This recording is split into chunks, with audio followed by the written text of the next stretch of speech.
Hello dear aspirants. आज जो chapter हम स्टार्ट कर रहे हैं न्यूक्लियर फिजिक्स, इससे काफ़ी स्टूडेंट्स डरते हैं। उन्हें लगता है कि ये बहुत डिफ़िकल्ट है, बहुत एब्स्ट्रैक्ट है और इसके क्वेश्चन सॉल्व नहीं होते। बट मैं आपसे एक प्रॉमिस करता हूँ, अगर आपने ये सेशन ध्यान से देख लिया और कॉन्सेप्ट्स को फील किया तो न्यूक्लियस का हर कॉन्सेप्ट, हर छोटी से छोटी डिटेल आपके लिए क्रिस्टल क्लियर हो जाएगी। सारा डर, सारा कन्फ्यूजन हमेशा के लिए ख़त्म हो जाएगा। तो चलिए एक सिंपल से सवाल से शुरू करते हैं। सोचो ज़रा, हम सब जानते हैं राइट कि एक एटम में इलेक्ट्रॉन्स, प्रोटॉन्स और न्यूट्रॉन्स होते हैं, लेकिन इस पूरे एटम का 99.9% से भी ज़्यादा मास, उसकी सारी वज़न कहाँ पर कॉन्सेंट्रेटेड होती है? कहाँ? जैसा कि आप स्क्रीन पर देख सकते हैं, इट्स मोर देन 99.9%। ये सारा का सारा मास एटम के बिल्कुल सेंटर में एक बहुत ही छोटी सी जगह में कॉन्सेंट्रेटेड होता है, जिसे हम न्यूक्लियस कहते हैं। इसके साइज का अंदाजा लगाने के लिए जरा इमेजिन करो, अगर एटम एक पूरा क्रिकेट स्टेडियम है तो न्यूक्लियस सिर्फ वो स्टेडियम के सेंटर में रखी हुई एक क्रिकेट बॉल जितना है। इतनी सी जगह में इतना सारा मास, अमेजिंग है ना? Okay, let's dive in. चलिए अब इस क्रिकेट बॉल के अंदर झांक कर देखते हैं कि इसके मेन रेजिडेंस, इसके मूल निवासी आखिर है कौन। न्यूक्लियस के अंदर रहते हैं प्रोटॉन्स और न्यूट्रॉन्स, जिनको हम कलेक्टिवली यानी एक साथ न्यूक्लियॉन्स कहते हैं। समझ लो ये न्यूक्लियस के फैमिली मेंबर्स हैं। आइए इनके बीच कुछ इंपॉर्टेंट सिमिलैरिटीज और डिफरेंसेस को देखते हैं। चलिए इनकी प्रॉपर्टीज देखते हैं। देखो, प्रोटॉन पे पॉजिटिव चार्ज है और न्यूट्रॉन, जैसा नाम से ही क्लियर है, न्यूट्रल है, उस पर कोई चार्ज नहीं। सिंपल। अब मास को देखिए ध्यान से। मास ऑलमोस्ट सेम है, बस न्यूट्रॉन थोड़ा सा हल्का सा भारी है प्रोटॉन से। ये छोटा सा जो सीमिंगली इनसिग्निफिकेंट डिफरेंस लग रहा है ना, आगे जाकर बहुत बड़ा रोल प्ले करेगा, इसे याद रखिएगा। और एक अनोखी बात, एक फ्री न्यूट्रॉन जब अकेला होता है तो अनस्टेबल होता है, लेकिन न्यूक्लियस के अंदर अपनी फैमिली के साथ वो स्टेबल हो जाता है। हम किसी भी न्यूक्लियस को इस तरह रिप्रेजेंट करते हैं। ये स्टैंडर्ड नोटेशन है, इसको समझना जरूरी है। यहाँ ए है मास नंबर, यानी टोटल प्रोटॉन्स प्लस न्यूट्रॉन्स, पूरे फैमिली मेंबर्स, और जेड है एटॉमिक नंबर, यानी सिर्फ नंबर ऑफ प्रोटॉन्स। इससे ही एलिमेंट की आइडेंटिटी, उसकी पहचान डिसाइड होती है। तो न्यूट्रॉन्स कितने हुए सोचो, सिंपल है, ए माइनस जेड। टोटल फैमिली में से प्रोटॉन्स को हटा दो तो बचे हुए न्यूट्रॉन्स ही तो होंगे। लेकिन एक मिनट, सोचो जरा, हमने बचपन से पढ़ा है कि सेम चार्जेस रिपेल करते हैं, एक दूसरे को धक्का देते हैं, राइट? तो इस छोटे से न्यूक्लियस के अंदर इतने सारे पॉजिटिव प्रोटॉन्स एक साथ इतनी पास पास कैसे रहते हैं? उनको तो एक दूसरे को पुश करके, रिपेल करके न्यूक्लियस को तोड़ देना चाहिए ना। इसका मतलब कोई तो सीक्रेट फोर्स है जो उन्हें बांध कर रखती है। इसका जवाब हमें आगे मिलेगा। Keep this question in your mind. बच्चों, ये पार्ट इंपॉर्टेंट है, यहाँ पर थोड़ा ध्यान देना। इस टॉपिक में स्टूडेंट्स अक्सर, ऑलमोस्ट ऑलवेज कंफ्यूज हो जाते हैं।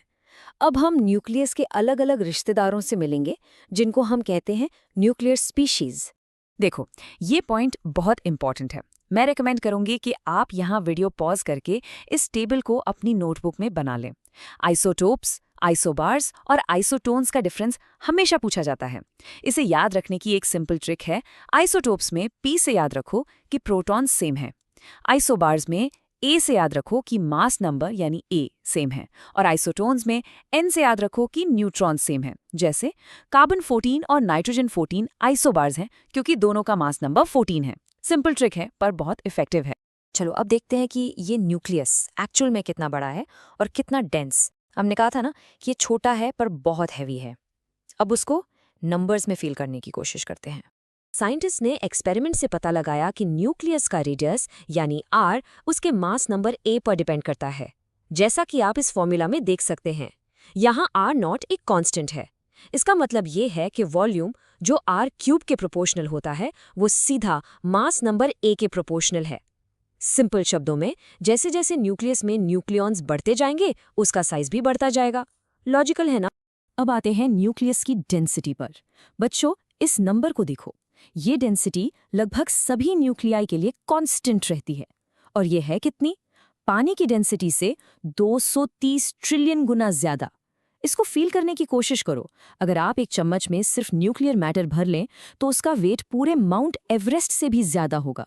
इतना डेंस कि सिर्फ न्यूट्रॉन स्टार्स की डेंसिटी इसके कंपैरेबल होती है। Mind boggling, right?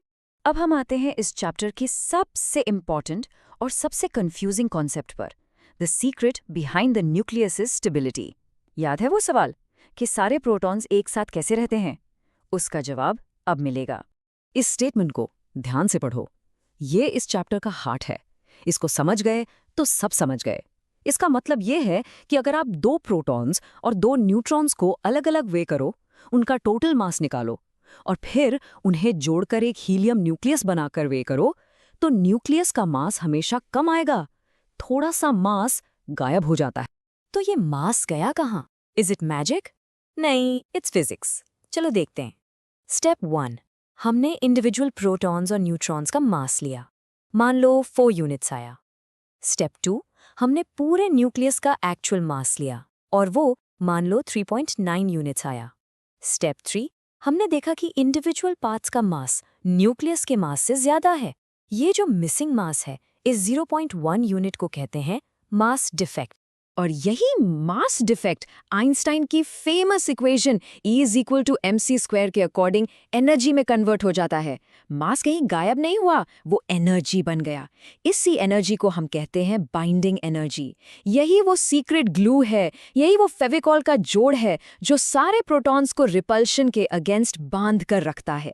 जितना ज्यादा मास डिफेक्ट, उतनी ज्यादा बाइंडिंग एनर्जी और उतना ही स्टेबल न्यूक्लियस। अब जब हमें बाइंडिंग एनर्जी का सीक्रेट पता चल गया है, तो हम आसानी से समझ सकते हैं कि न्यूक्लियर रिएक्शंस में, जैसे एटम बॉम्ब में, इतनी ज्यादा एनर्जी कहाँ से आती है। सब इसी बाइंडिंग एनर्जी का खेल है। पहले बात करते हैं फिशन की। फिशन का मतलब है टूटना। इस प्रोसेस में एक भारी न्यूक्लियस, जैसे यूरेनियम, टूटकर 2 हल्के न्यूक्लियाई बनाता है। अब जो नए हल्के न्यूक्लियाई बनते हैं वो ज्यादा स्टेबल होते हैं, यानी उनकी बाइंडिंग एनर्जी पर न्यूक्लियॉन ज्यादा होती है। वो अपने घर में ज्यादा खुश हैं और जब भी सिस्टम ज्यादा स्टेबल होता है तो वो एनर्जी रिलीज करता है। स्टेबिलिटी बढ़ने के इस प्रोसेस में बहुत सारी एनर्जी रिलीज होती है। यही न्यूक्लियर रिएक्टर्स और एटम बॉम्ब्स का प्रिंसिपल है। और फ्यूजन में इसका ठीक उल्टा होता है। फ्यूजन का मतलब है जुड़ना। यहाँ 2 हल्के न्यूक्लियाई, जैसे हाइड्रोजन, आपस में जुड़कर एक भारी न्यूक्लियस, जैसे हीलियम, बनाते हैं। फिजन की तरह इस प्रोसेस में भी जो नया न्यूक्लियस बनता है वो पहले वालों से ज्यादा स्टेबल होता है, इसलिए इसमें भी जबरदस्त एनर्जी निकलती है, फिजन से भी कहीं ज्यादा। हमारे सन की एनर्जी का सोर्स, जिससे हमें लाइफ मिलती है, यही थर्मोन्यूक्लियर फ्यूजन है। तो ये सारा फिजन, फ्यूजन और न्यूक्लियस की स्टेबिलिटी एक ही फोर्स के कारण है, द न्यूक्लियर फोर्स। यही है सबका बॉस। चलिए इसके कुछ अजीब प्रॉपर्टीज देखते हैं। पहली, ये नेचर की सबसे स्ट्रॉन्ग फोर्स है, बाकी सब फोर्सेस से बहुत पावरफुल। दूसरी, ये बहुत शॉर्ट रेंज है, ये सिर्फ न्यूक्लियस के अंदर ही काम करती है, उसके बाहर इसका इफेक्ट 0 हो जाता है। तीसरी, ये आमतौर पर अट्रैक्टिव होती है, लेकिन अगर न्यूक्लियॉन्स को बहुत पास लाने की कोशिश करो तो ये हाईली रिपल्सिव हो जाती है, उन्हें एक दूसरे में कोलैप्स होने से रोकती है। और सबसे इंपॉर्टेंट, ये चार्ज इंडिपेंडेंट है। इसके लिए प्रोटॉन प्रोटॉन, न्यूट्रॉन न्यूट्रॉन या प्रोटॉन न्यूट्रॉन सब बराबर हैं, ये भेदभाव नहीं करती। चलिए, बहुत कुछ पढ़ लिया हमने, एक बार क्विकली रिवाइज कर लेते हैं सारे इंपॉर्टेंट पॉइंट्स। अगर ये पॉइंट्स याद रहें तो क्वेश्चन का आंसर इजी हो जाएगा। तो हमने शुरू किया था न्यूक्लियस की कॉम्पोजिशन से, जिसमें प्रोटॉन्स और न्यूट्रॉन्स होते हैं। फिर हमने देखा कि इसकी डेंसिटी बहुत ही ज्यादा हाई होती है। इस चैप्टर का सबसे क्रूशियल पॉइंट, इसका हीरो था मास डिफेक्ट, यानी न्यूक्लियस का मास हमेशा उसके पार्ट्स के टोटल मास से कम होता है, और यही मिसिंग मास E=mc² के हिसाब से बाइंडिंग एनर्जी बन जाता है, जो न्यूक्लियस को एक साथ जोड़ के रखता है। इसके बाद हमने फिजन यानी भारी न्यूक्लियस का टूटना और फ्यूजन यानी हल्के न्यूक्लियाई का जुड़ना को समझा, और इन सब के पीछे जो बॉस फोर्स है वो है न्यूक्लियर फोर्स, नेचर की सबसे स्ट्रॉन्ग लेकिन शॉर्ट रेंज फोर्स। तो I will leave you with one final thought, एक आखिरी सवाल आपके लिए। अगर न्यूक्लियर फोर्स इतनी स्ट्रॉन्ग है तो वो इलेक्ट्रॉन्स को भी खींचकर न्यूक्लियस में क्यों नहीं गिरा देती और पूरे एटम को कोलैप्स क्यों नहीं कर देती? सोचना इसके बारे में। इसका जवाब इसकी एक प्रॉपर्टी में ही छुपा है जो हमने अभी डिस्कस की है। कंसिस्टेंसी मेंटेन कीजिए, रोज थोड़ा थोड़ा पढ़िए और कॉन्सेप्ट्स को फील करके समझिए, रट्टा मत मारिए। कीप वर्किंग हार्ड, आप जरूर सक्सेसफुल होंगे। और अगर आपको ये एक्सप्लेनर हेल्पफुल लगा तो इसे लाइक, शेयर और सब्सक्राइब जरूर करें।